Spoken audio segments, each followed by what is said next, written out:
Good morning. It's the start of a beautiful day. Or start your day right with a healthy dose of news, fun, and inspiration. Join us on VOP this morning for the latest news, trending topics, and uplifting stories to set your day on the right vibe.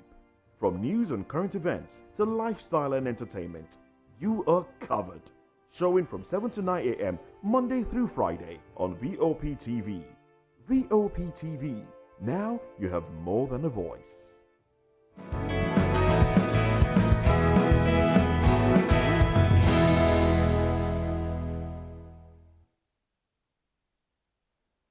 Rise and shine. It's a beautiful Friday, and we're here again to serve you information. All right.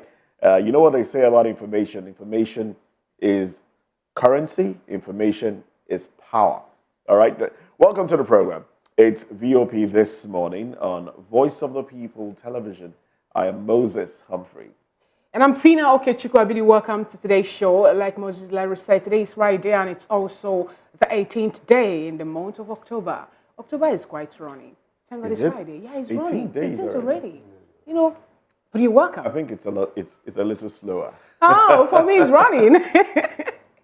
Oh, well, good morning and welcome to VOP This Morning Show, and thanks for joining us. I am Chukuma Okoro. All right, then. So let's get you acquainted with what we're talking about today. Kanu'S Unjust Detention exposed. Nigerian government defies court order.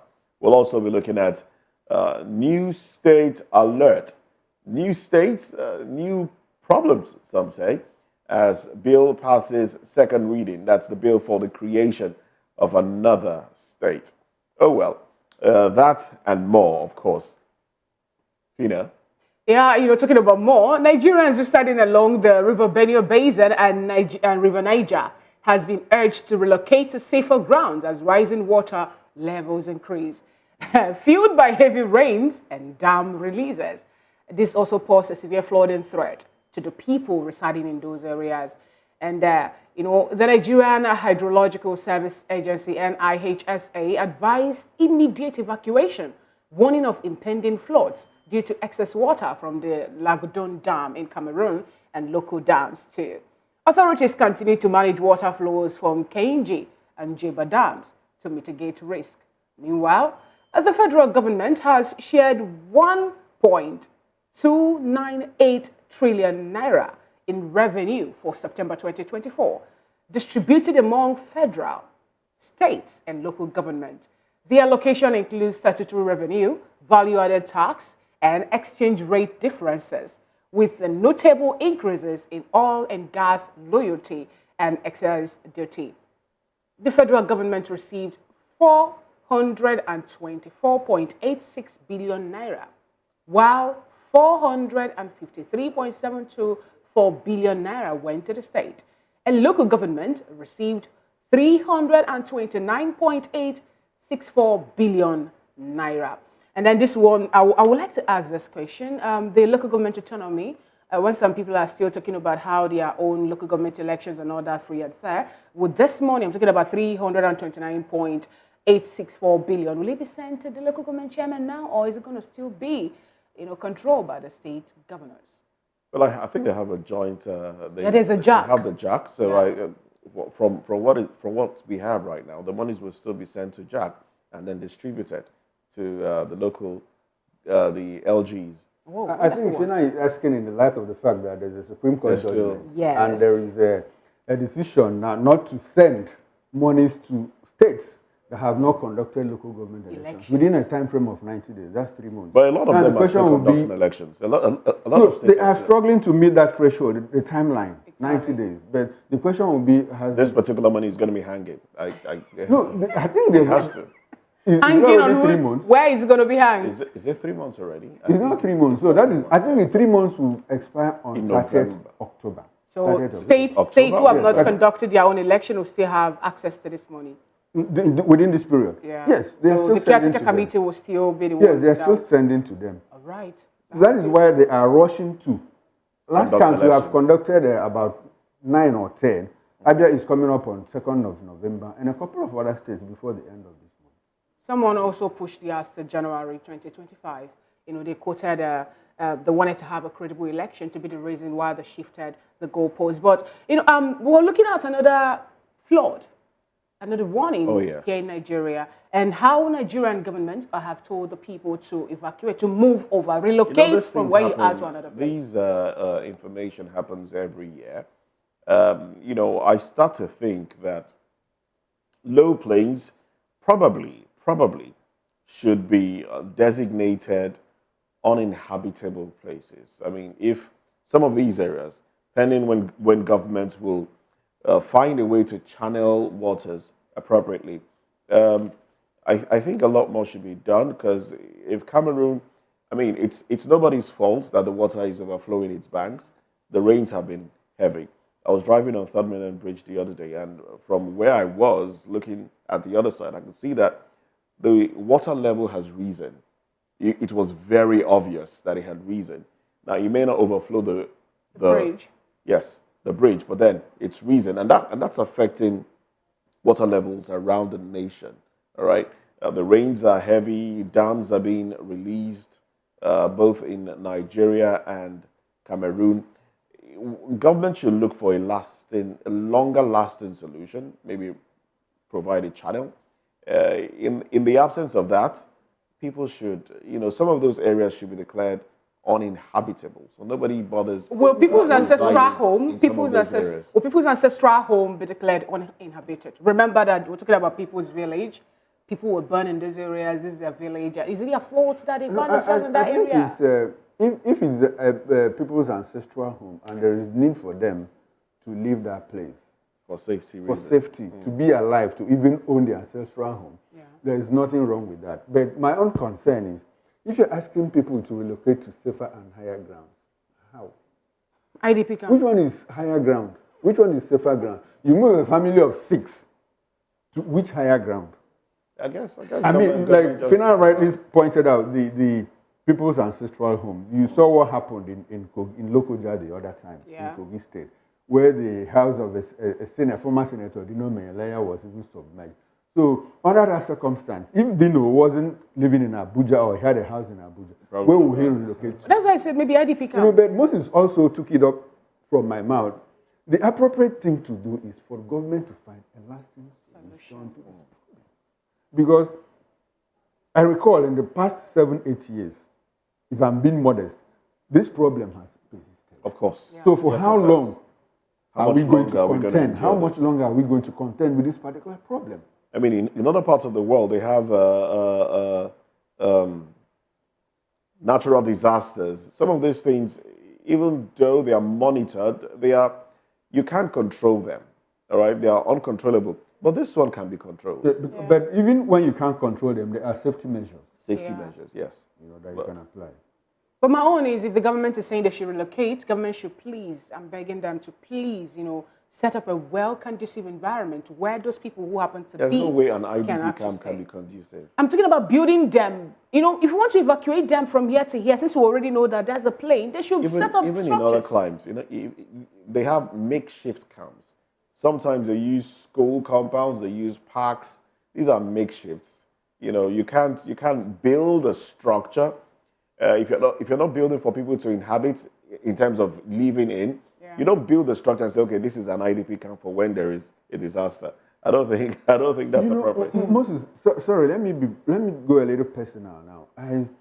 The part of Lagos I stay in is Festac, and every morning as I'm driving out from Festac, I begin to imagine how we were able to conceive the Festac village, no matter how it came about. Festac 77, Federal Arts and Culture, African Arts and Culture.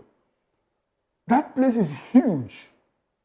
It's a very large estate that keeps close to 1 million people, if not more. More than that. But unfortunately, Moses, we've not been able to replicate that.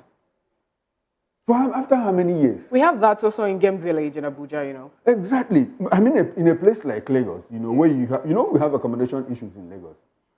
It was Jack one day that came and did something similar to. Since after those two experiments. We've not had anything. Interestingly, we're talking about accommodation issues. Yes, we do have accommodation issues, but then we still have houses that are being built occupied. and nobody is occupying. I'm happy. some other I'm happy. areas. Yeah. It's about Especially it's highbrow about areas. affordability. It's about when you say you have accommodation issues, doesn't mean that people don't have houses to live. I think. So I think why did the government? Houses are not affordable. I think government is state governments are replicating the Festac. They're replicating the model, but in lesser scale because we have Lagos homes. No, but it should be larger. That's my emphasis. It should be larger. Well, to take in more people, low cost, medium cost, and high cost, if you don't mind, so that you can put yourself where you appropriately belong. We have that much land right now. We do. We have In large. city centers. Oh. I don't But mean you know that development. cities. That's develop them. Develop the cities. That's another thing to When do. they say greater Georgia, greater this, greater that, Yeah. it's just because it's an expansion. Outside the metropole, outside the main city itself. Yeah, exactly.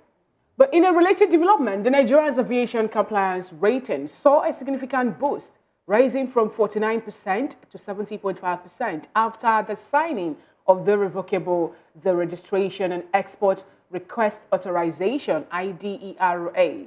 Minister of Aviation Festus Keyamo attributed this improvement to enhanced regulation and government initiatives to strengthen the aviation sector. I think that's a good one. I give them kudos to that. But also, it's important for us to note that a CNG-powered vehicle exploded in Benin City in Edo State, and it injured several people. And the incident occurred near the Buba Hill area, prompting the Presidential CNG Initiative, PCNG, to emphasize the importance of safe hydrocarbon handling, and investigations into the explosions are underway. And the agency reiterated that only accredited centers should be used for vehicle conversion to ensure safety. Mr. Chukuma, how many of these centers do we have now in Nigeria that people need to get to for them to be able to, convert their vehicle from fossil fuel usage to CNG? I think they say we have 50 centers. Is it 35 or 50? Across the nation. Across the nation. 50. And we have 1 million free CNG kits. I don't know whether they have been distributed, but I understand that there are 1 million free CNG kits. Arrangements made by the federal government. Yeah. Like I said, I don't know whether they have been distributed or not, but that arrangement is underway. So how many cars do we have? 1 million free kits for how many Nigerians? Well, I think government It's a is still starting important. point. Yes. So It's a starting point. Now we're having explosion already. We've not even ruled out those one, explosion in Benin City. Fina, you also had gas explosions. It has nothing to do with CNG vehicles. Moses, you've been talking about the measures. Safety measures that we need to put in place. Are the vehicles that want to be converted, are they convertible? Do we have any regulations? These are things that should be carried out. There are tests that should be carried out to determine the compliance of the vehicle, the model of the vehicle. With unfortunately, this particular instance, this particular case, has been said to be illegally done. The CNG cylinder itself was fabricated from what we saw and illegally installed.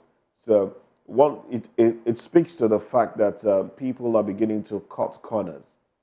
People are beginning to look for other ways to get these things done.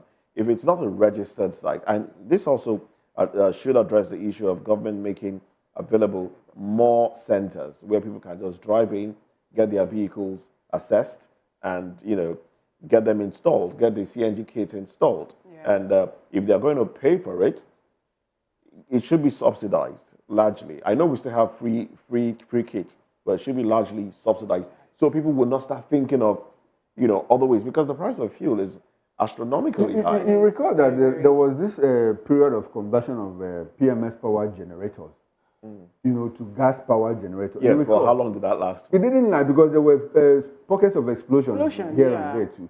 But the larger question I want to ask is, between CNG and the EV, which one is better?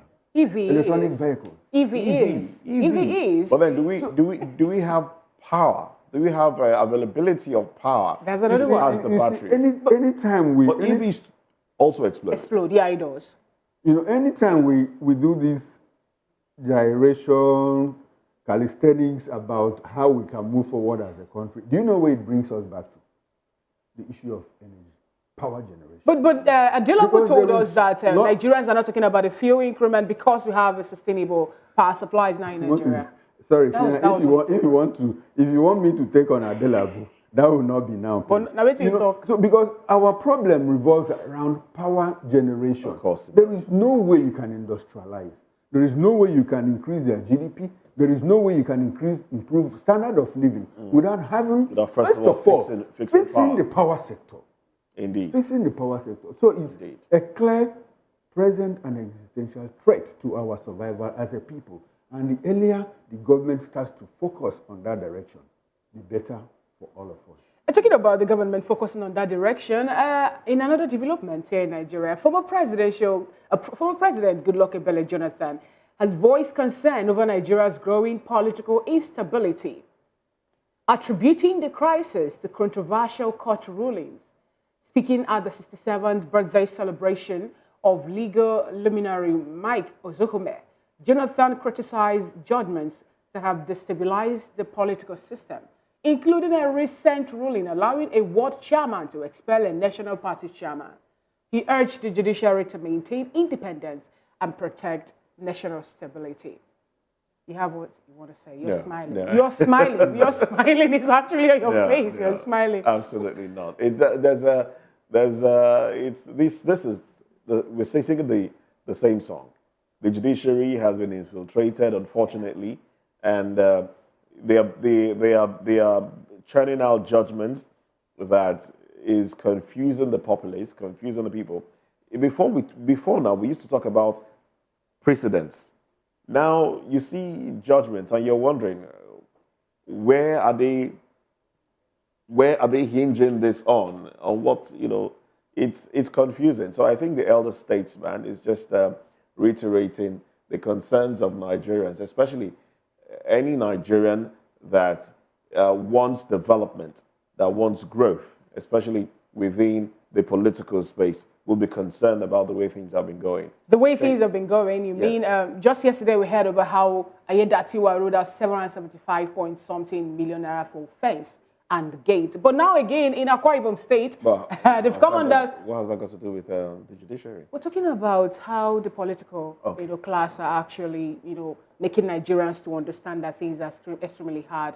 Here in Akwa Ibom State also, we heard that they are under scrutiny following the revolution of Civic Tech Group budget, about 14.7 billion naira budget for government repairs. I think we have a lot to talk about this morning. And vehicle purchase in Akwa Ibom State. I need to talk because, the other day it was Ayedatiwa. I want to talk on Jonathan first, judiciaries, The thing about law is that the law is an enigma. The law is an enigma. It's because legal minds come to tell you that, look, there is nothing wrong and there is nothing conflicting in this judgment. It's a matter of interpretation. That is on the one side. On the other side, if you look at the party constitution says that if you want to register as a member of a political party, from the ward. You start from the ward level. Yeah. And it is at that ward level that if they want to discipline you, they start from that ward level. So I don't know why they have a problem with a ward chairman suspending a national chairman. Because that is what the constitution says. Except they have to go back and amend the party's constitution. I'm talking about the Akwa Ibom state government. I think Akwa Ibom has so much money. Okay. So to them that is what we call chicken change. Even when 2.8 million Nigerians are suffering from poverty, okay, they can rule out. And in Akwa Ibom, I know we have poor people. I hope you know. Whose figure is that? Okay. I didn't say anything anyway. All right, then. Well, let's get into the conversation now. Do well to follow us on YouTube. On YouTube, we are Voice of the People TV. And on all the social media platforms, we are at VOP TV Live. Now, let's get to you. We'll take a little breather. When we come back, we'll be looking at the papers.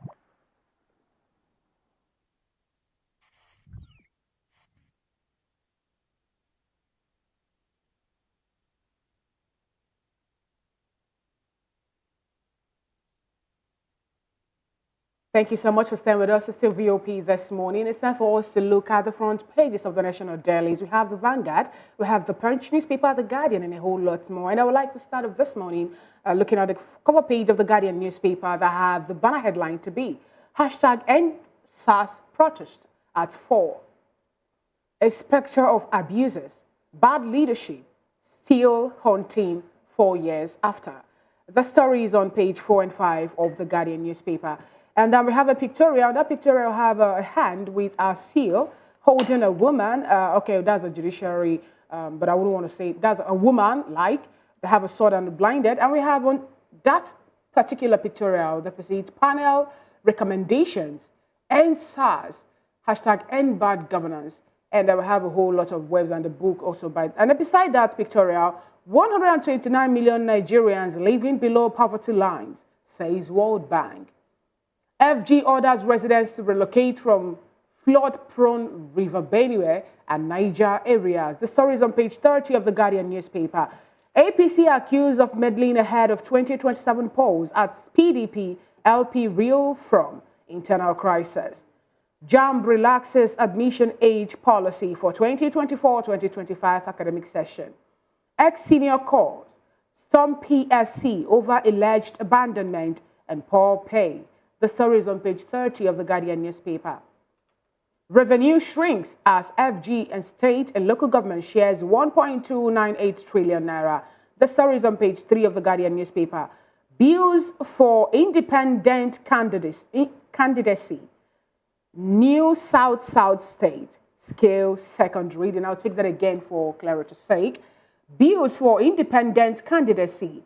New South State scale second reading. And those are the stories that made it to the cover page of the Guardian newspaper this morning. All right, let's move to the first newspaper. The banner headline here reads, quite a hilarious one, says, God will judge you. Fubaral blasts corrupt judges at legal year event. Says, God's punishment awaits those turning law upside down for paymasters. All right, that's a tough one. All right, well, the window headlines here. Senate passes vote of confidence on Akpabio amid impeachment rumors. Worst human beings, Ribadu slams police, soldiers selling arms to criminals. River Benue reaches critical flooding levels. FG urges immediate evacuation. Labour Party, INEC, obeys court order, recognizes Abure leadership. CNG vehicle explosion injures 3 in Benin. Sparks safety concerns. Politically driven court rulings threaten democracy. Jonathan. All right. And when you go further down, there's another bold headline there. Nigerian businesses face 2,560 cyber attacks weekly, says CSCS CEO. FG receives 1 million doses of R21 malaria vaccine from Govt. These are the headlines from the cover page of First News newspaper. And from the First News, we'll move over to Daily Trust newspaper with banner headline. Security agents supplying arms to terrorists, bandits, according to the NSA, that is National Security Advisor Malam Nuhu Ribadu, says weapons used by criminals belong to federal government. Expert wants culprits arrested, prosecuted, 2,400 obsolete, unserviceable illicit ammunition destroyed.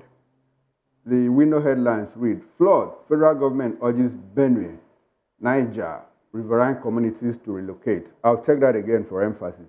Federal government urges Benue, Niger riverine communities to relocate. Reps Speaker assures media trust of partnership on parliament coverage. NIMC boss gets accolades for improved staff welfare. Now there's a pictorial of the Chief of Defense Staff and the NSA during the destruction of unserviceable and illicit arms. Another headline there reads, reversing Tinubu's policies will spell doom for Nigeria. That's according to the World Bank. They are not working, we risk lynching Bala Mohammed. That's the governor of Bauchi State and chairman of PDP Governors Forum. And will sustain reforms for long-term gains, according to Wale Edu, the finance minister. And that's all from the Daily Trust newspaper. On the cover page of the Nigerian Tribune this morning, the banner headline reads, FG reforms get knocks. Kudos as World Bank releases report. Reversing reforms will haunt economy. That's from World Bank. Reforms not working, Bauchi governor. We have been discussing how to stay on course, finance minister. FX unification encourages export, CBN governor. 12 million more Nigerians to join labor market by 2034. The story is on page 6 of the Nigerian Tribune. And the window headlines reads, Supreme Court ruled EFCC ICPC lawful. Falana replies Abakoba. Lagos Assembly to replace 37 LCDAs with administrative areas. JAMB allows varsities to admit 16-year-old candidates till August 2025. We will see low petrol price soon if that's an ellipsis, and that is coming from LCCI. The story is on page 7 of the Nigerian Tribune. Many injured as CNG vehicle explodes in Edo. Right after that story, Presidential CNG initiative blames explosion on illegally modified vehicles.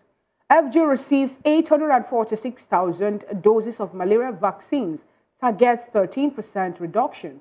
The story is on page 6 of the Nigerian Tribune. Corrupt security personnel selling weapons to criminals. That is from NSA. It says seizable numbers of illicit arms originally belongs to government. All right, and the last but not the least of the headlines on the cover page of the Nigerian Tribune reads, FG issues flawed alert, urges residents to relocate from Niger and Benue River Basin, or banks, I beg your pardon. And that's how far we can go on, looking at the cover page of the National Dailies this morning. Without wasting much time, we'll take a quick break. And when we come back, we'll be looking at Kanu'S detention, Yoruba Nation's petition, and Nigeria's illegal weapon crisis. We'll look at this after this quick break. Just stay with us.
All right, welcome back and thanks for staying with us. Now let's kick into the major show.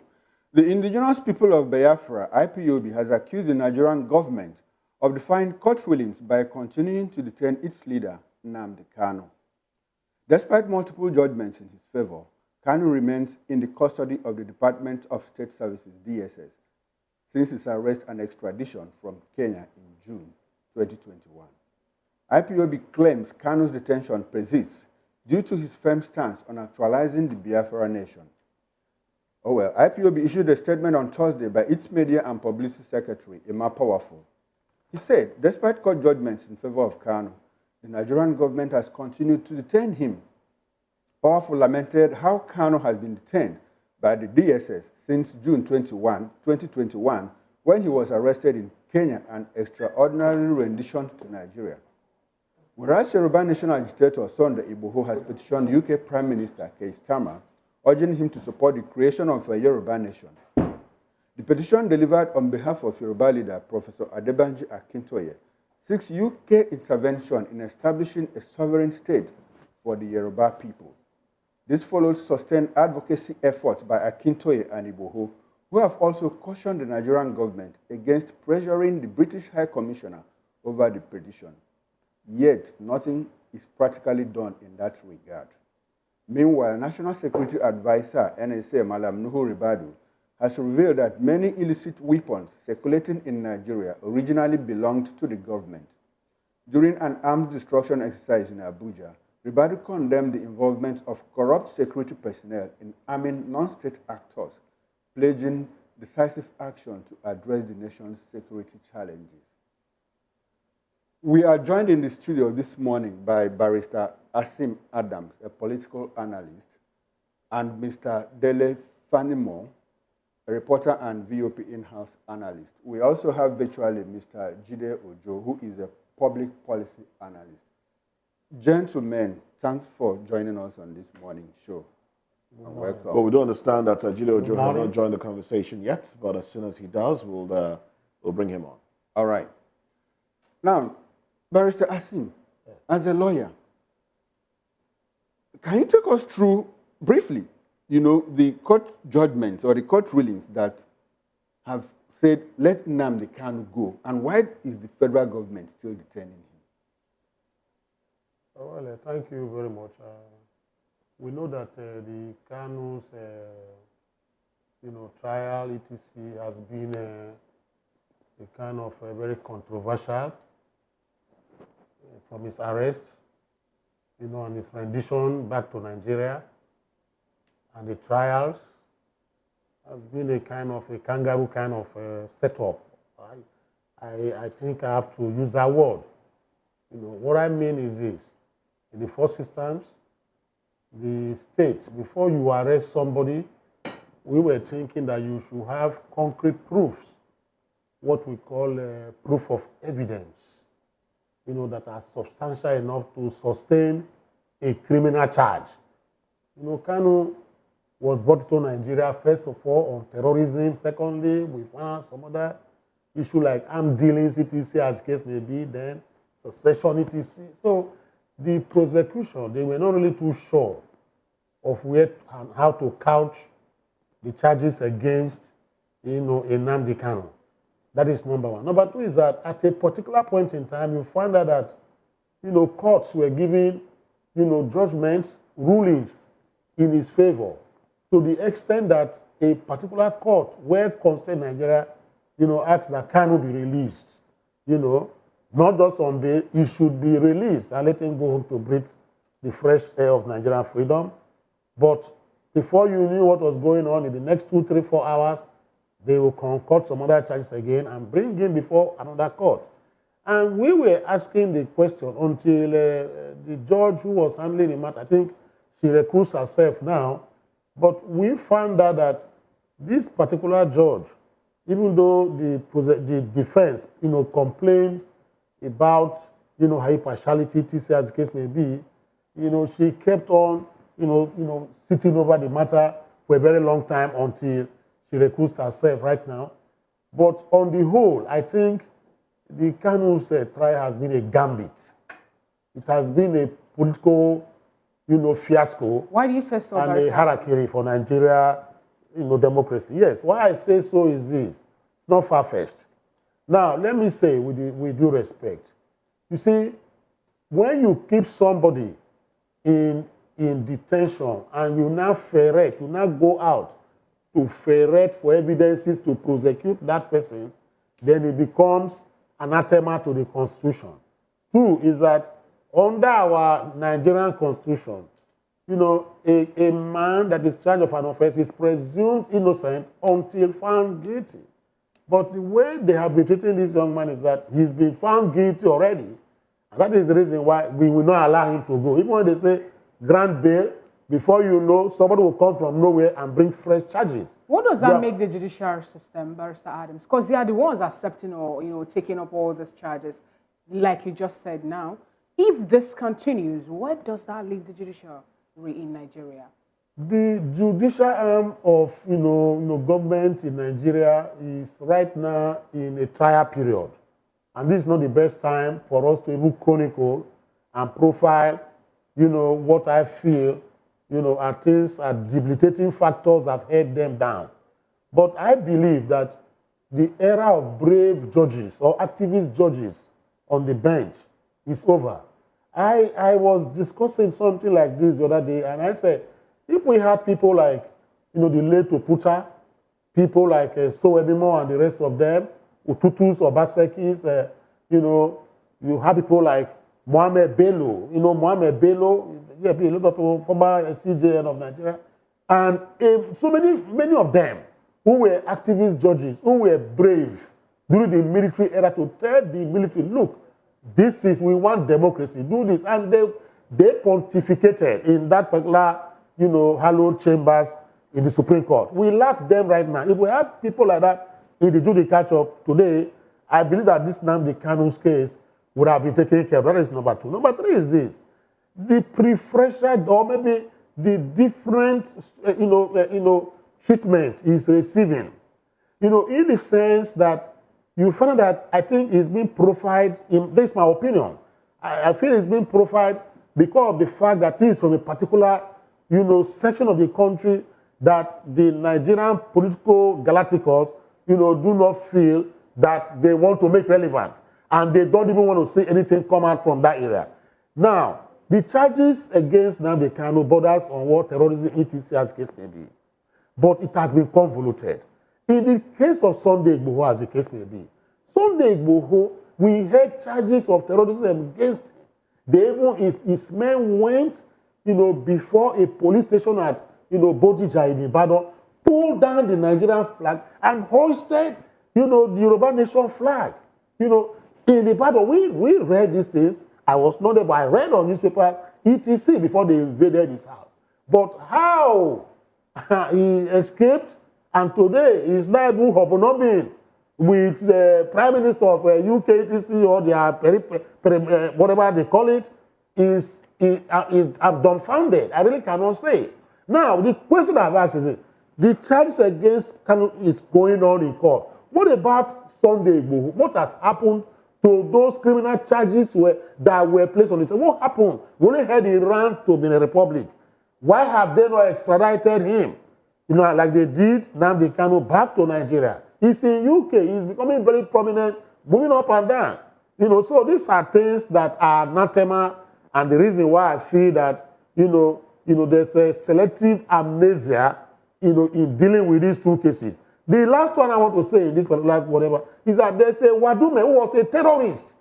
This man was a bandit, he was a terrorist, he was an armed robber. That is, I'm not just trying to impose these things on him or these appellations on him, but the court and the agencies said so. What happened? He was right, and giving conviction like a tap in the wrist. And today I heard he's a chief in his community. So why is the Nnamdi Kanu's own this so plausible for government to begin to prosecute and keeping him in detention? Not even in the correctional center, but in the gallows of the DSS. Those who are prosecuting him are the ones keeping him, and the ones judging him. Those who accuse him are the ones keeping him. They are the ones judging him. They're the one, deliberating on this matter, etc. as case may be. So for me, it's a hallowed trial. So where does that leave democracy in Nigeria? Democracy is in abeyance in Nigeria. Nigeria's democracy is voodoo type. I dare say, Nigeria's democracy is voodoo type. And this is not democracy. This is mobocracy, in my own opinion. And what people, I was telling people, I read an article that said, Nigeria does not even practice democracy, they practice plutocracy. You understand? This is what we practice here. Government of the rich people decide. They can even decide to throw me into the gallows and leave me there for years and let me rot away. You understand? So once you are a big man, you are in government in Nigeria. That is what happens. We have two laws. One law for people like me, one law for those who are there, who are the big boys. And it's so sad. So we are not practicing democracy at all, in my own opinion. All right, then. Quite an extensive one, I must say. And you touched on a few other issues as well. Let me come to Mr. Fanimo now. Nnamdi Kanu has sought intervention from the international community. He has sought the UK government's involvement. How far can that go? How much involvement can we see from the international community when it comes to sorting out his case and letting him off the hook? You see, the continued detention of Nnamdi Kanu is, to me, an aberration. That said, but I want to say here, and I've said it on a number of occasions in the past, that as it is, there is a kind of logjam over this case. He has visited courts several times, and he had been released by the court, and they're still holding on to him. But then, one thing I want us to look at is when you are comparing the case of Igboho and Kanu, I want to say that what the Yoruba have is what is saving Igboho. And what's that? You see, an average Yoruba man feels that sometimes when the hard way is not possible, you use the subtle way. The same treatment that we visited on Nnamdi Kanu was also visited on Sunday Igboho. The DSS raided his home in Ibadan, killed many people, in fact, ran him out of the country. He was on his way from Benin Republic to Germany when he was accosted. He was detained in Republic of Benin for several months. As a matter of fact, there was an overture from former Chief of Army Staff, Buratai, that he should rescind that decision of going ahead with Odua Nation, that he will be given amnesty. But he insisted that he was not going to give up on that. So at the end of the day, there was underground diplomacy. Yoyinka and the likes of Akitoye went underground, met with Republic of Benin. Don't forget that Yoruba people are also in the Republic of Benin. Even his lawyer is a Yoruba descendant. So they went underground and find political solution to Sunday Igboho's case. Okay. Now, in the case of Kanu, it is apparent that government is adamant on keeping him. And if the courts are said, and basically what you're saying is the elders in the southeast are not coming together. But they have been coming together. But, you see, but don't forget that Buhari was in government when Sunday Igboho was let off the hook, not Tinubu. So for Buhari to... It was towards the tail end of his administration. What I'm saying is he was still in government. Okay. Until the last minute you exit government, you are still in charge. There's something interesting that you said. Please remind me. I don't know if when Nnamdi Kanu's home was raided, did they find a cache of arms like they did in the case of Sunday Adeyemo Igboho? Because I do recall that a cache of arms were found, and they even arrested cats as well. Cat? Oh, yes, they did, because they felt he transitioned into a cat. But now, on a more serious note, arms were found in one place that showed that there was a coming together to perpetrate, to perpetrate chaos, probably in defense to whatever, whatever they believed in. But in another man's case, and then there was a political solution to that one, regardless of the fact that guns and ammunition were found. In another man's case, I don't recall if they found ammunition in his place, but then we cannot have a political solution to his own case. No matter how hard we begin to debate this, government has taken a stand. The only thing we can do is to make them shift that position and release this man. Because for me, give or the only thing we can do, who is the we now? The Igbos in Nigeria? The Southeasterners? Or Nigerians? Nigerians can go around, find a way out of this lockdown. And because it's one thing to say, oh yes, the Southeasterners are not coming together to fight for the release of this man. But let's not forget that he may be from the southeastern part of Nigeria, but he's first of all a Nigerian. Yes. So why don't we see other individuals that are highly respected in Nigeria coming together as well to speak to government in this regard? During MK Abiola's detention, do you know that even Yorubas talk, we are the ones fanning the ember of government should keep him in detention? Do you understand? So it is not impossible that we find even Southeasterners behind continued detention of this man. Are you not saying that the 50 National Assembly representatives that went to go talk about this on his behalf, are they not also Nigerians, or don't they have a voice enough for them? Let me tell you, I've worked closely with big men. Big men have ego.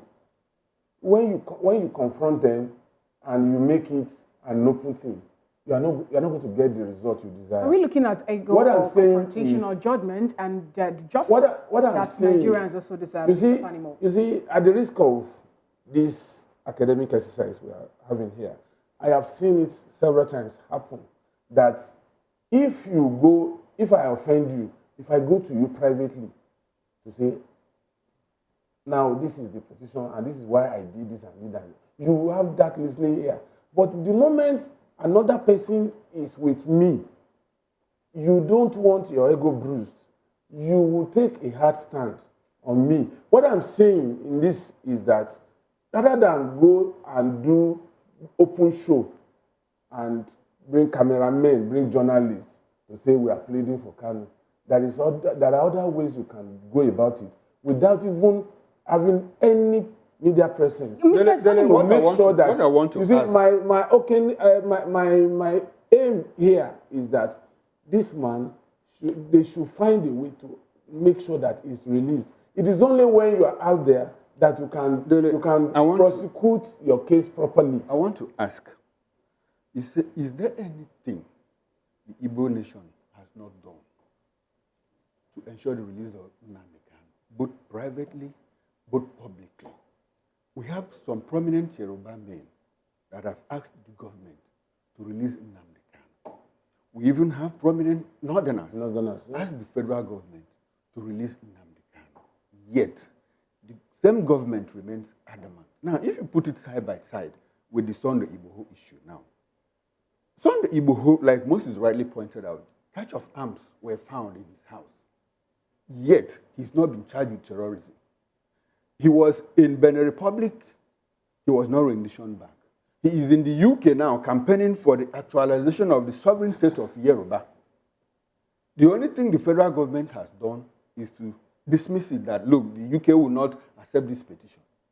Isn't this a clear case of political persecution? Not just against Nnamdi Kanu, but against the people that he represents? Well, for me, we are entitled to our different opinions about these things. But for me, factually, with facts, you understand. What I see is that Sunday Igboho's case, I am not defending him because he ran foul of the law of the land by declaring Odua Republic, just like Nnamdi also did by declaring Biafra, sovereign state of Biafra. And Sunday Igboho had a military wing, just the same way that IPOB existed under Nnamdi Kanu. But the question is, when these people started the agitation. And they got into the point that the military wing was flexing muscles. You remember they went to the State House of Assembly on a Saturday, hosting their flags and making trouble, but they were rounded up. Immediately they were rounded up. The first thing, every well-meaning elders in Yoruba land denounced them and said, they are still in prison now, in Agodi prison. And that quelled that movement because they didn't get any support from their own base.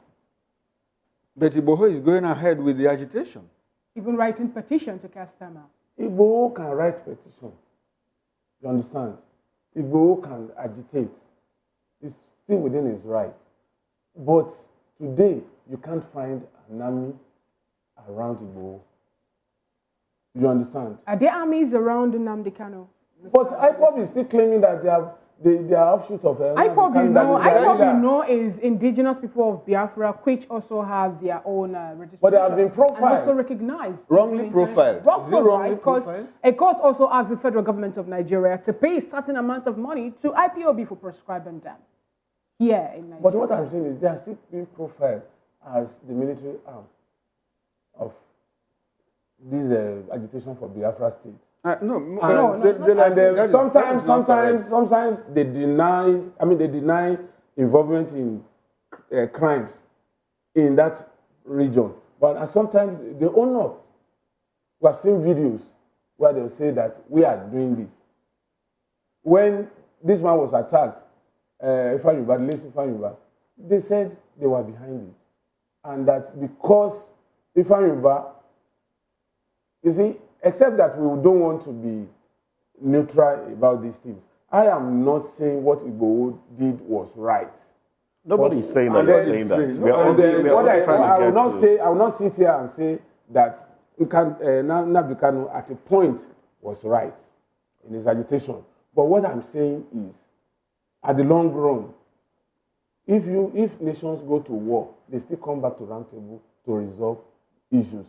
And how to resolve this issue and make sure that this young man, who has a family, who has children, who has wife, should be released. You said something about... And except we want to compound this, I think what should matter to us is how this man will be out of the DSS. Then you said something about ego.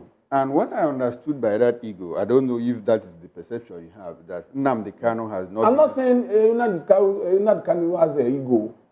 I said the government that held him.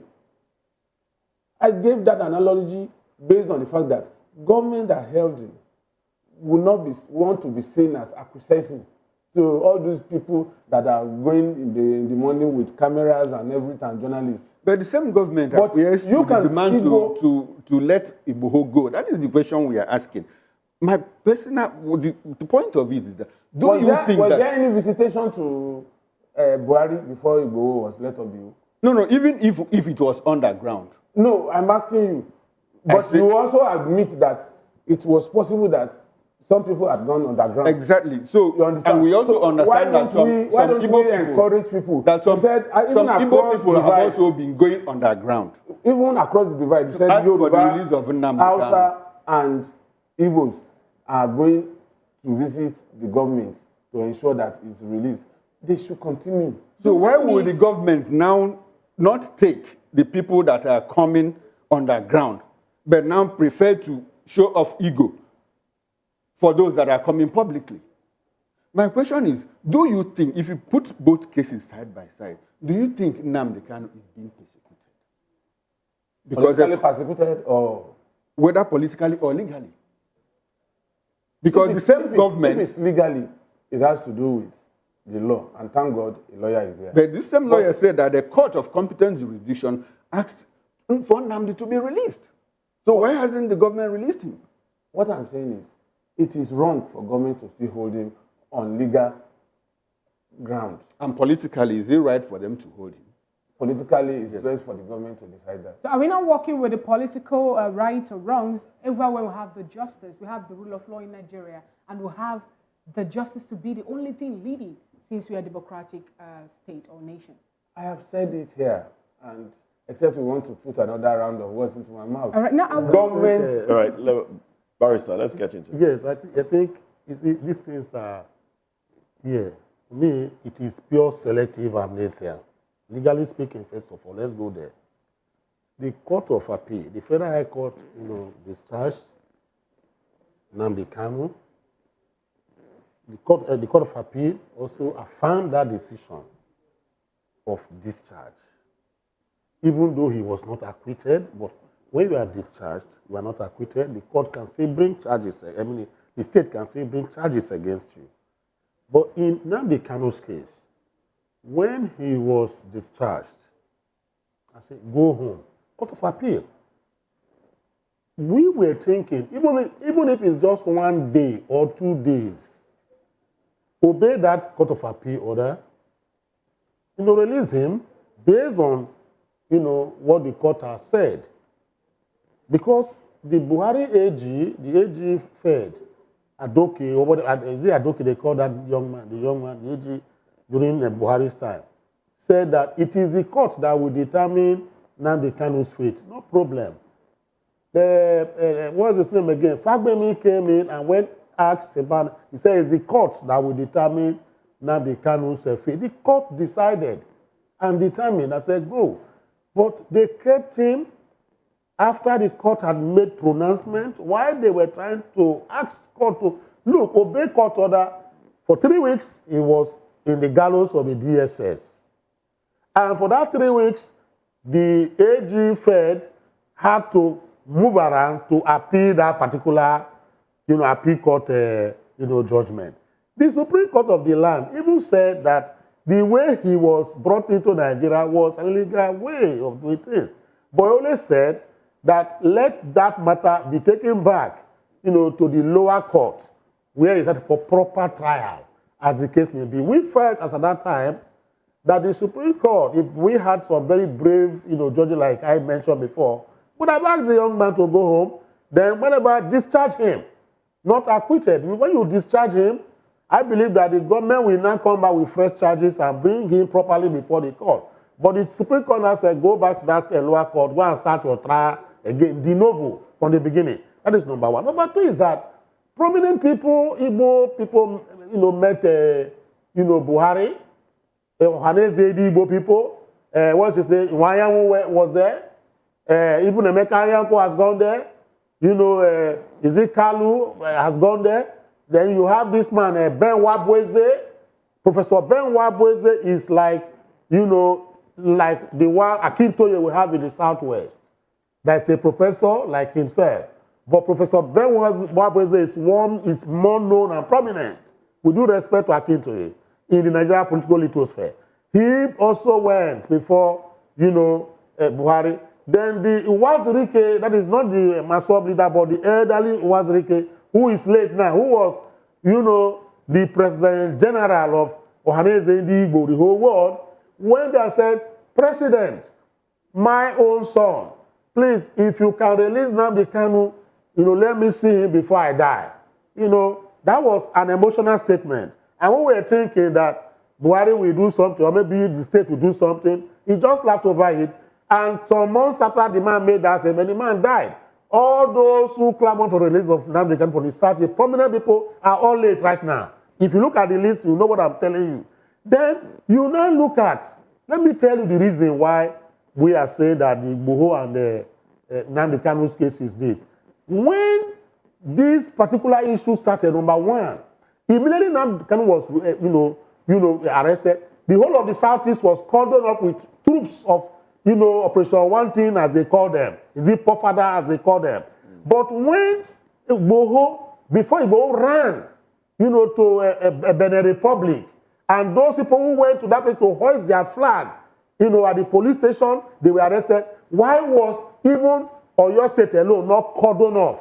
And the special military, whatever, taking them, because they were still killing people inside the forest. They had to go out on the war against the Fulanis, as they said, open and close. Why did they not cordon off the whole of the Southwest the way they are doing the Southeast now? There's a special troop in the Southeast, that is creating problem. So when you create tension, that is the problem. Now, two, is this, let me tell you, Sunday Igboho escaped. Let me use the word. He went to Benin Republic. He jumped bail. In fact, he jumped bail because there was a court or whatever. He had to run away. Charges were there. He ran away. Now the Kanu'S case was this. What the government said was that when what's his name? Barry took him on bail as a shorty. They said he jumped bail. He now ran, out of Nigeria. You understand? And what did he say? He used that particular, invasion of his father's house as an excuse for him to run away. That if he had not run away at that time, that the soldiers would have killed him. That yes, he knew he was on bail, but he had to run away because the fact that, soldiers that were drafted in Southeast to come and burn his father's house, frightened him and ran away. That was for me a very genuine and, germane reason. Now, when he left and government said he jumped bail, they now have to, use extramilitary, might to go outside of Nigeria to look for him, to, bring him back. They spent a lot of money, to bring Nnamdi Kanu back to come and face, what we are asking. Why are they not using the same method, for them against Sunday Igboho? All right, let's get. So these are the questions. I'm not being partisan, but I'm just being realistic. Absolutely, because I have profiled this a number of times. Human rights angle, we have complained. International human rights, they have said, release this man, let him go. See, your constitution, you're going against your constitution. So myself, I feel is selective amnesia. That is just the truth of the matter for me. Thank you very much, Barrister Asim Adams. Well, we have a virtual guest, Jide Ojo. Thanks for joining the conversation. Good morning to you. Well, you've been listening, and I like the fact that the barrister took us down memory lane. He reminded us of a few things. Now, I'm going to throw this very, very straight. Isn't this a case of we all are Nigerians, but some are more Nigerian than others? Is that a question for me? Yes, it is. Okay. Please let the studio allow me to see you. I'm not seeing anything at the other end. Okay, our engineers will get to work. I think it has something to do with the quality of the video, but our engineers are working on that one. So you can, they can put you on screen as against just having your voice. All right, can you see now? Can you see the studio now? No, I'm not seeing anything yet, but I can hear you loud and clear. All right, so our engineers will get to work. But while they're working on that, do you mind just going ahead? Yes, I think it's double standard. Even though it wasn't this administration that granted Sunday Igboho the freedom, I believe you will recall that Sunday Igboho under Buhari was hounded and his house was raided in Ibadan. And he managed to escape to Benin Republic, where he was put on trial after he was trying to leave for Germany, himself and his wife. I think he was apprehended at the Benin International Airport and was jailed for like 2 years. But eminent Nigerians of Yoruba extraction, I believe, went to work and pleaded for leniency with the Benin authority, and that was how Sunday Igboho came back after the Tinubu administration has been inaugurated. That's the fact of the case. It wasn't as if the Nigerian government was the one that pardoned, quote and unquote, Sunday Igboho. Sunday Igboho was hounded. Someone was killed in that raid in his house in Ibadan. And a number of people were arrested, and he fought his way through the court, even while he was in Benin Republic, and he won all his cases in Nigerian court.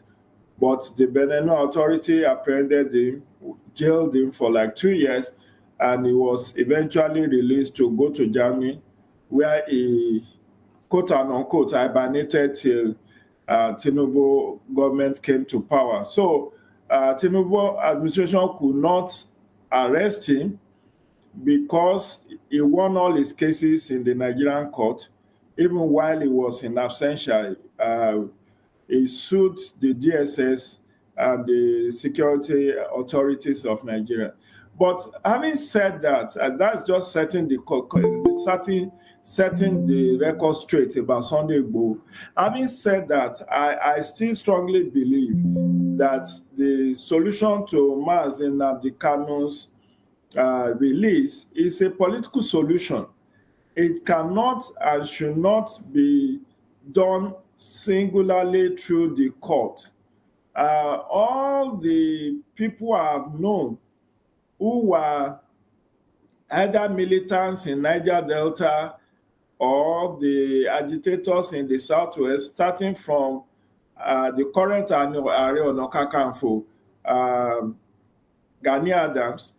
Recall that Gani Adams under Obasanjo was apprehended and was in prison for years before Yoruba elders waded in and pleaded with Obasanjo administration to allow Gani Adams to go. So that was the one where I could say, matter of fact, political solution was deployed by the Yoruba elders. So it was in the case of Gani Adams, the current Ààrẹ Ọ̀nà Kakanfò, the generalissimo of Yoruba race, that the political solution. But in the case of Sunday Igboho, it was actually international diplomacy by some Yoruba elders that eventually led to his release by the Benenu authorities. And eventually, like I said, he won all his cases in the Nigerian courts, and the facts are there. But in terms of Nnamdi Kanu, I also have agitated, I've advocated that a political solution is what will resolve the IPOB agitation. Don't forget that MASOB preceded IPOB before IPOB was founded and became the arrowhead of the struggle for Igbo political and economic emancipation. But let's also try to analyze what actually was IPOB agitation about. That was actually the question I wanted to ask you, Mr. Jideojo, because not just IPOB, we have also seen other people also agitate, even here in the South. Just this recent time, Onitiri also, agitated. They went to Ibadan again to, hoist the flag and all that.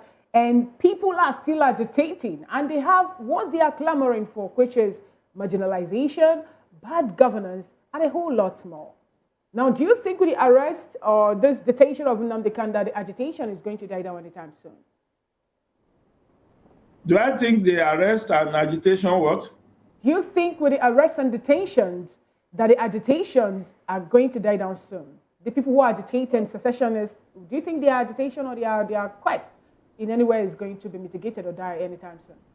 The truth, as I know it to be, is that agitations are as a result. I mean, Albert Camus said the rebellion cannot exist without a feeling that somewhere in some ways you are justified. That's Albert Camus.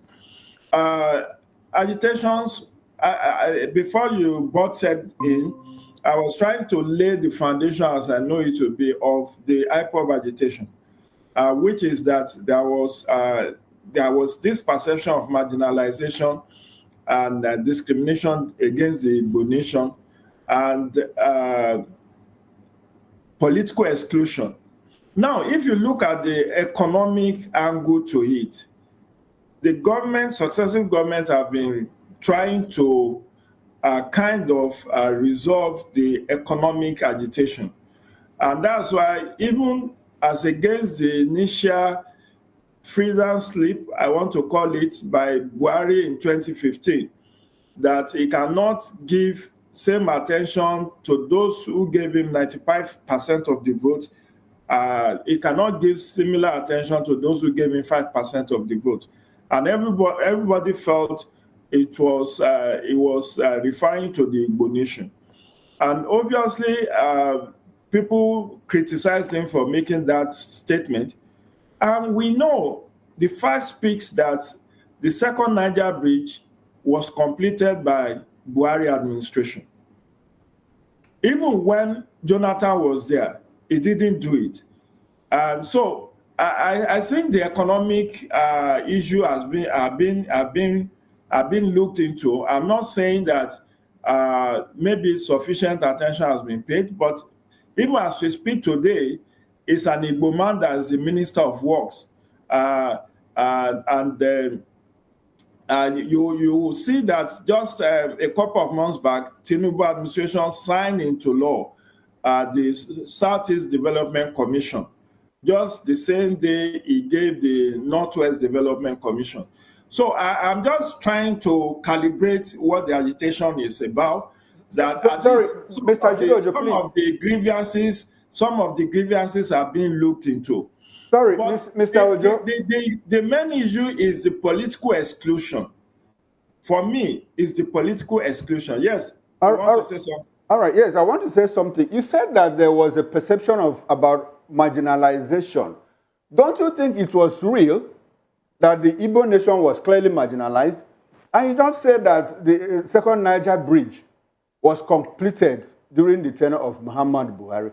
Can you point to any other federal infrastructure that exists in the Southeast during the Buhari administration? Buhari had how many security heads in all the agencies? None of them came from the Southeast.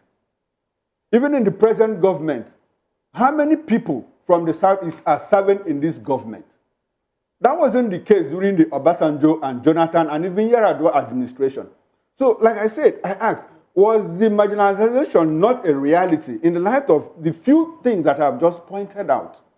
And you talk about addressing those things, that the Minister of Works is from the Southeast.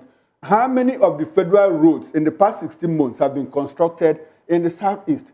Was it just perception or was it a reality? I will still maintain that it's a matter of perception. Now, let me just answer in my own understanding. I said the one that is most prominent is the political exclusion. And I, seated there, have said to address issue of political exclusion of the Igbo nation, similar political engineering as was done for the Yoruba nation in 1999 should be brought to bear. I've written 2 commentaries in my column in The Punch to agitate for Igbo presidency. So I'm not an ethnic jingoist. And I'm maintaining that it's a perception because Mr. Ojo, in one breath, you admit that the Igbos were excluded from the political heights of this country. And in another breath, you also admit that it was a perception. Is it not a contradiction? It's not. How? I said, listen now, that's it. Let me answer you. You said, how? See, everyone who had been present, and I said the political exclusion is based on the fact that if you look at the issue of population and number of states, you will know that it will take a kind of political engineering for an Igbo to be president of Nigeria. And that is why I have said, in terms of winning the presidency of Nigeria, you cannot be mouthing ethnic jingoist slogan and think that they will work for you. And that's why I'm saying, let us bring in it's like what happened in Edo State during this last governorship election. APC decided to field the candidate from Edo Central in the name of Monday Okwebolo, who is a serving senator. PDP decided to go for Aswe Ighodalo in the name somebody also from Edo Central. It was a political solution because if they had gone by numerical strength, Edo South, which has over 50% of the votes, will continue to produce governor of Edo State. And that is why I said, if you look, most of the Igbos are not even residing in Southeast. They are all over Nigeria. So what has that got to do with elections? with electoral No, votes. if you want- You talk about if you population. want- Mr. Ojo, you talk about population. What is the Yeah. population of South and Bayelsa State that produced President Goodluck Jonathan as president of Nigeria? You also talked about how Obasanjo became president in 1999 because of a political solution from an outgrowth of what happened in June 12. So is this still a perception or a reality? And when you talk about the Igbos residing outside the Southeast, don't they have the right to vote wherever they live during presidential elections? In the And 2023 general election, anybody- Mr. Joe, sorry, sir. In the 2023 general elections, didn't Peter Obi reach out? Handshakes across the Niger, handshakes in the north. What did it come up to? Did it have anything to do with the population of the Igbo nation? Will you allow me to just land on my thoughts, please, sir? Go ahead, sir. Unless you don't want me to participate. No, go ahead, sir. I'm entitled. We are just Listen, it's an listen, interaction. sir. Listen. I don't want this to be turned into Igbo Yoruba debate. If you don't want me to weigh in on this matter, then I can as well. I have better things to do. Mr. Joe, go ahead. Go ahead. We are having a conversation, sir. Yes, if we are having a conversation, you should not be butting into my line of thought. If you don't want to hear Mr. what Ojo, if you don't want to hear what I have to say, then I have better things to do with my time. I Go said ahead, Jidoji. we need to have political solution. I've repeated this almost 5 times. Okay. That is how the perception of marginalization, political marginalization of Igbos, how they can get to the presidency of Nigeria is the political solution. I talked about what happened with the Yoruba nation in 1999 when they wanted to compensate for Abiola's death. The PDP and the AD and ANPP resolved to produce only Yoruba candidates. And that was what I agitated for in the lead up to 2023 general elections. It's there. I can send you the link. And Obasanjo that is now crying more than the bereaved that wants Igbo presidency in 2023. What did he do when he had the opportunity, when he was leaving power in 2007? Did he support an Igbo president? All the while, when he could have fostered the kind of arrangement that brought him to power in 1999 and reach out to his colleagues. a Yoruba man from the south to give power to an Igbo man from the same south. Will you have supported Obasanjo to give power to an Igbo man from the south? Even if he couldn't do that in 2007, I am saying ahead of 2023, before he finally endorsed Peter Obi, he could have reached out to his brother's former head of state and president to weigh in that there is a need to address the issue of Igbo not being president since the time of Nnamdi Azikiwe. And if he had mounted that kind of campaign like 2 years to the election, perhaps he would have been able to muster sufficient support that would lead APC and PDP to have an Igbo candidate. And it will have been a done deal for an Igbo man to be president in 2023.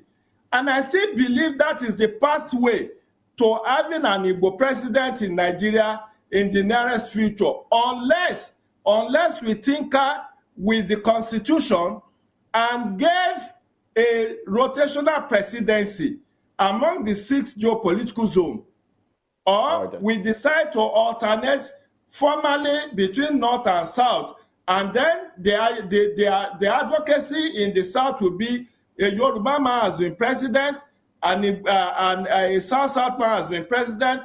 Let an Igbo man be president. All right. That is the kind of political solution. And let me also speak to issue of the military. Yes, I was also furious and against Buhari STS where there was no Igbo person that was appointed a service chief. And the pro-Buhari people were saying, Lucky Irabo is an Agbo man, and Agbo is an Igbo, Delta Igbo. But at least when Tinubu came to power, he appointed somebody from the Southeast, from Enugu, as the chief of naval staff. And that's why I said some of these agitations have been addressed. You said how many people did Tinubu appoint from Igbo? Remember that the Constitution made it mandatory in Section 137 of the ground on one, Section 137 of the Constitution, that the president must appoint at least one person from every state. Tinubu has gone beyond that. He has appointed 49 if you add himself.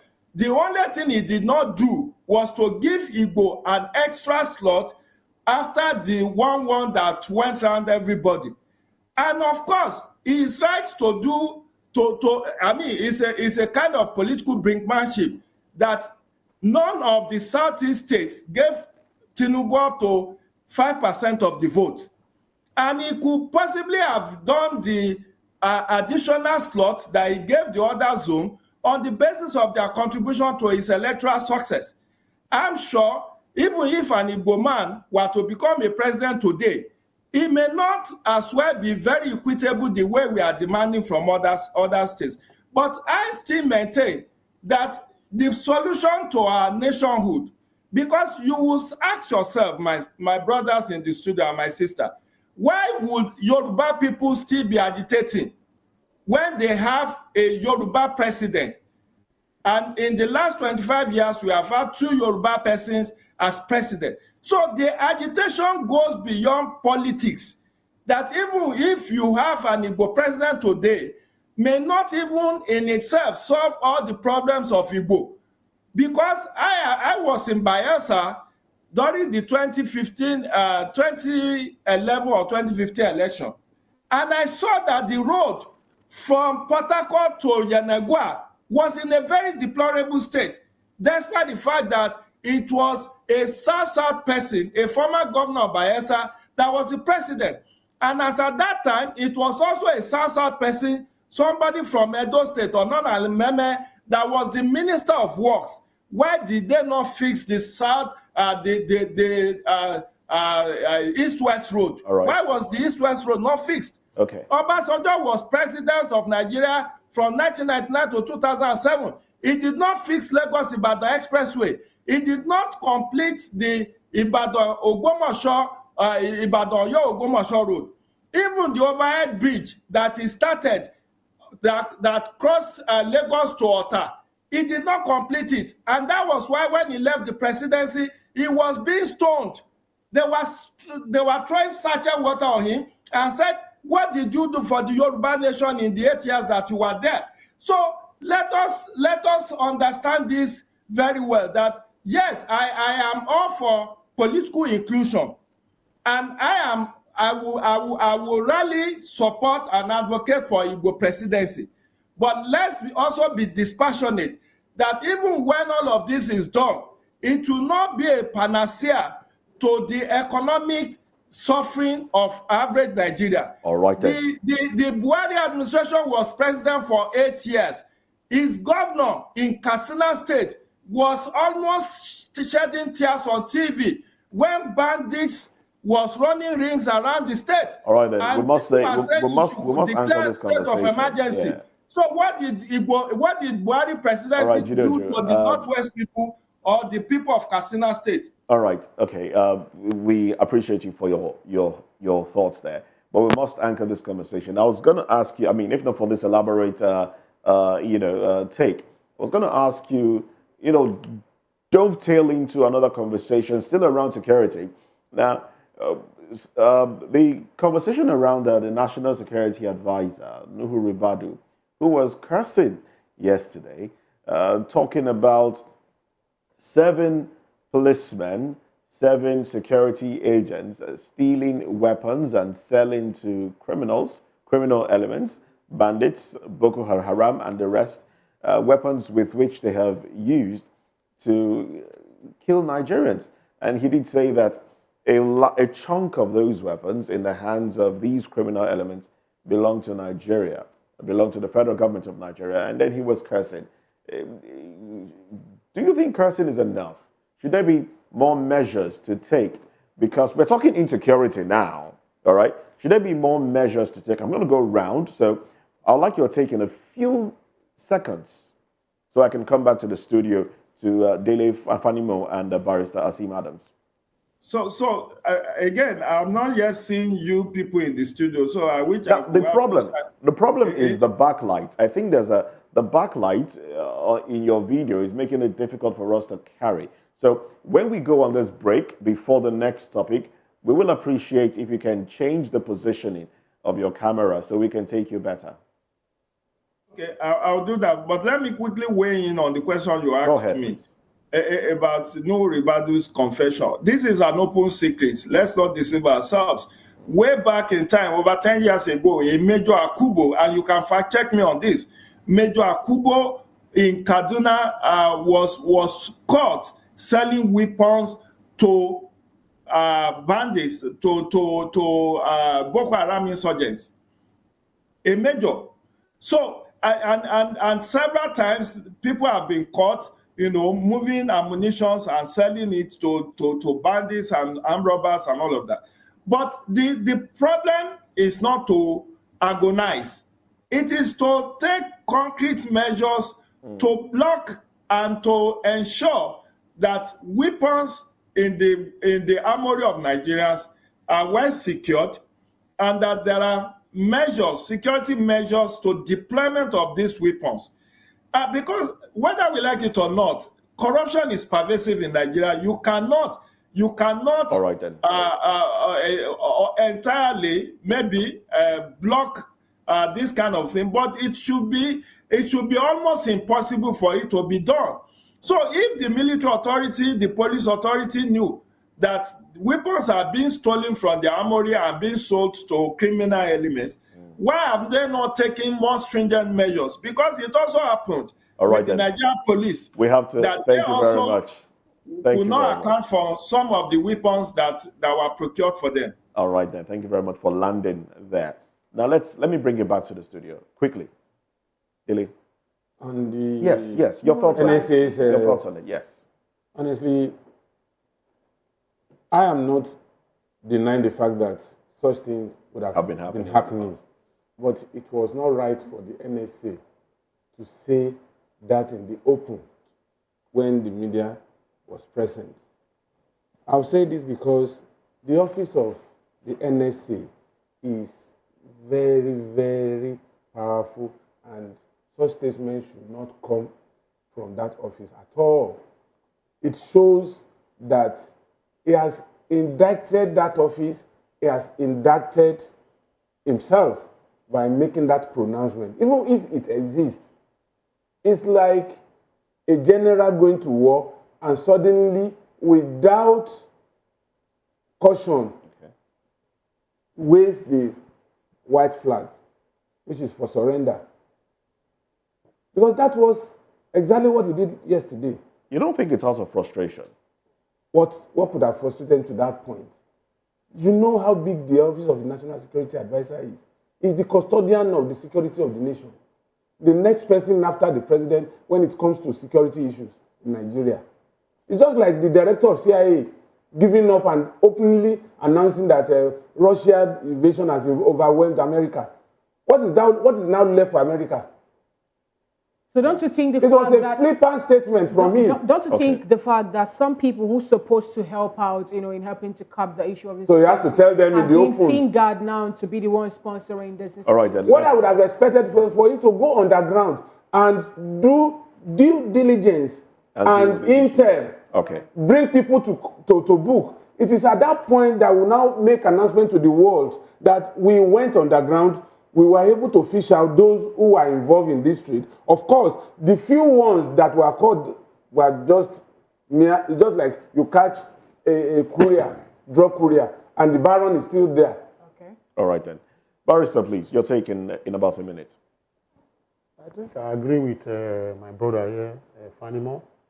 The office of the NSA is a very sensitive one and very important to the security of not just the president, but to the nation. So in civilized climate, people like him should have resigned honorably to, after coming out to expose, this is an expose, and a very unsavory one for that matter. You don't come out and give your data whatever on what we have discovered on arms and whatever. What are you doing about it? I even read he was even laying courses as if he's a chief priest. Laying courses on those military police officer caught, selling, whatever to. I mean, that is for me. I don't know. You see, it was. Let me put it very clearly. The office of the NSA has become politicized between the Buhari time and this time. That is why you see the NSA jumping into every arena, talking as if it's a politician. Advisors of that nature do not talk just anyhow. You see people like Colin Powell. You look at even the present NSA of the US. It's very difficult for you to see him come on television, on air, to come and begin to discuss issues that borders on security. Rather, he comes to give proactive measures, how things should be deep in the board, etc., to prevent yourself or to secure yourself, as case may be. So it's an unfortunate. All right, then. Thank you very much, Barrister Asim Adams. Now let's. I do understand, Jide Ojo, that we have a better look to your video. So we'd like you to stay with us as we get into the next conversation. Now, the House of Representatives has advanced a bill seeking the creation of a Goja state, moving it through second reading without opposition, sponsored by Godwin Ofiono and 3 other lawmakers. The bill aims to amend the 1999 Constitution to add an additional state in Nigeria's South-South region, raising total in the region to 7. Ofiono emphasized that the bill is rooted in the principle of equity, and it has now been referred to the House Committee on Constitution Review. The debate over state creation reignites concerns about the economic viability of Nigeria's existing 36 states. Critics argue that many of these states are financially dependent on the federal allocation, while proponents of new states contend that closer government proximity to the people would promote development and create employment opportunities.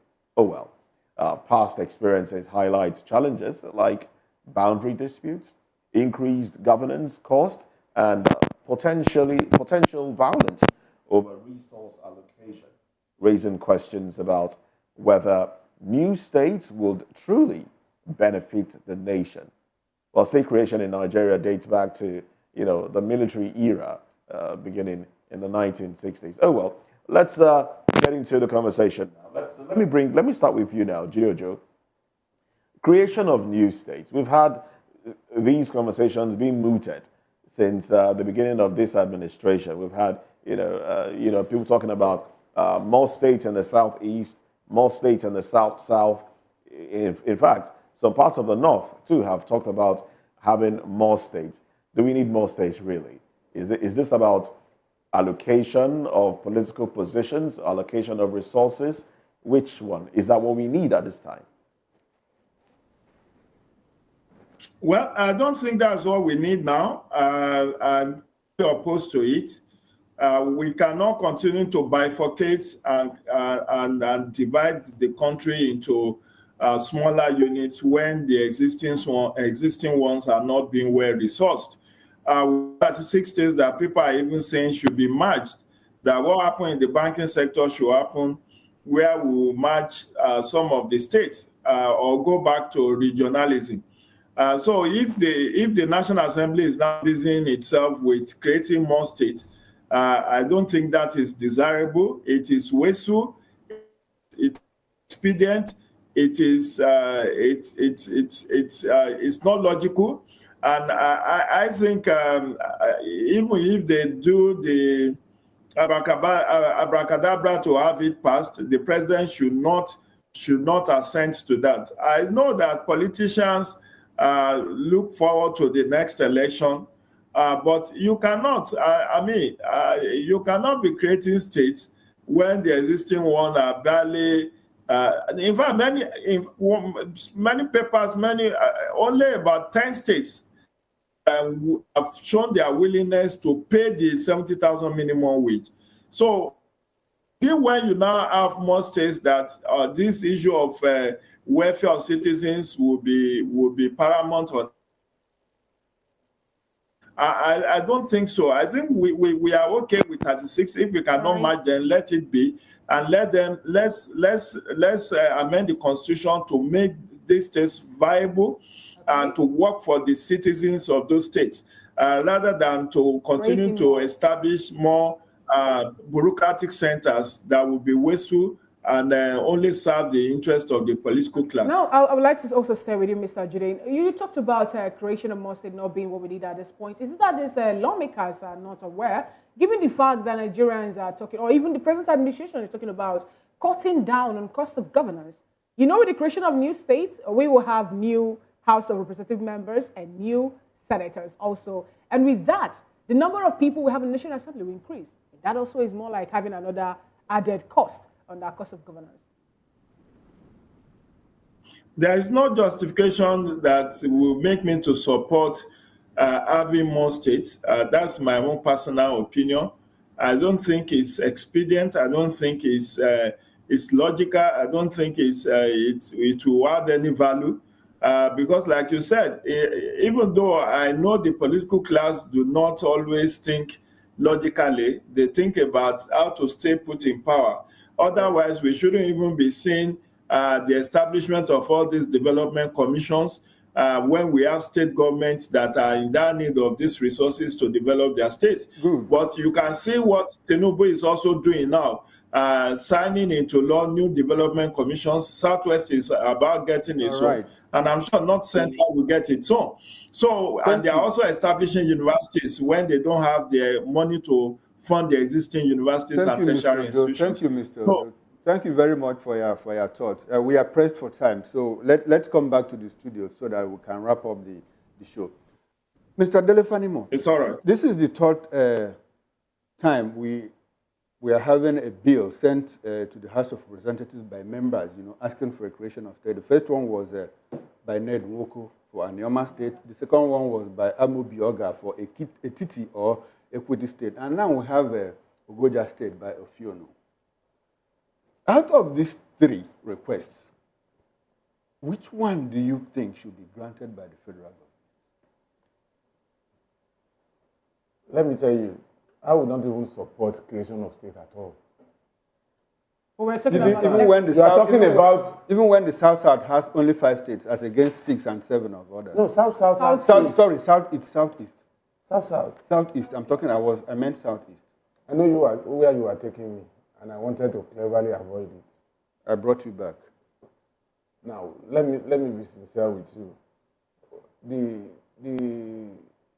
The parameters for creating states would have been, for me, not the general requisite viability of these states, and also the need sometimes to assuage feelings over boundary disputes. You remember that the singular reason why Osun was created out of Oyo was that the crisis between Alaafin and Oni of Ife was getting to a point that, if not for the fact that those two towns were not contiguous, they would have started killing themselves. And as soon as that state was created, it doused tension. There was no contestation for who becomes permanent chairman of the Council of Obas or who becomes a rotational chairman. Alaafin became permanent ruler in Oyo, and Oni became permanent ruler in Osun. So, I don't have the details of the agitation for these two states that are coming from the southeast. But if you must No, maintain, only one from the Southeast. Okay. Only one. one from South and the other one also is coming. No, you mentioned 3. Yes, I mentioned 3. Ned is from... Two from South, one from Southeast. Okay. Now, I know that you want to take me back to the level, the point of equity where you have 5 in Southeast, where you have 7 in Northwest. Okay?